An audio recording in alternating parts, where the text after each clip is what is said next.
With us now, Dr. Liberty Vittert, professor of data science at Washington University and the smarter of the two Vittert children. Nice to see you. Congratulations on your congressional testimony. You were great. Is this really a thing that could even happen, or from your sitting vantage point in the hearing room, was it a purely political theater exercise?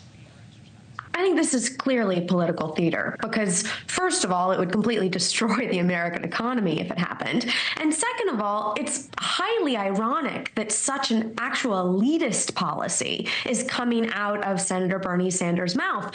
You know, the only people that this could actually work for, companies that this can actually work for, are the most highest paying of companies, like Kickstarter, for example, that was there. This is not going to work for people, for 70% of the American economy who work with their hands. They can't go from 40 hours to 32 hours. These companies simply won't be able to do it, meaning they're going to end up paying people for 20 hours of work, part-time workers, pay them less and not give them benefits, so that the blue-collar society is going to actually end up having to have 4 part-time jobs just to make ends meet.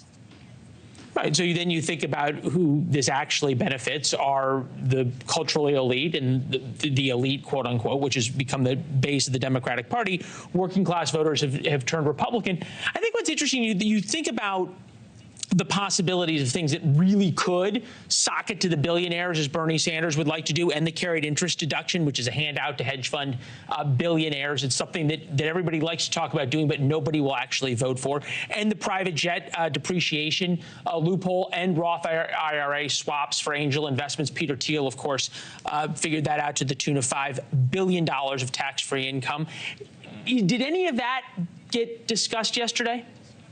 No, because they don't sound good in front of voters, and they don't sound good at the Nantucket cocktail parties because the people at the Nantucket cocktail parties don't want to lose. So they're on their private jets. Right. Yes.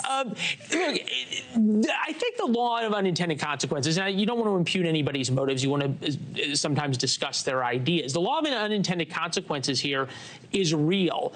How do we prove, how do we know that these deleterious effects that you've laid out of hyperinflation, $30 Big Macs, on and on and on, if Sanders' law passes, is going to happen?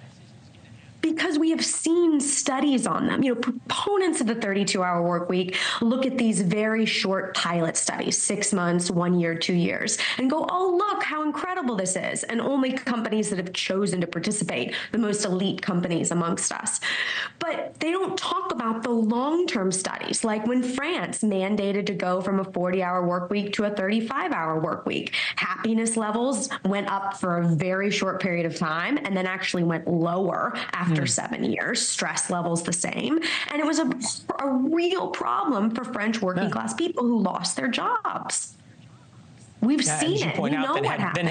Then had to have additional jobs. Liberty, have a great weekend. Thank you. Thanks for watching. Go to joinnn.com to find NewsNation on your television provider. And don't forget to click the red subscribe button below to get more of NewsNation's fact-driven, unbiased coverage.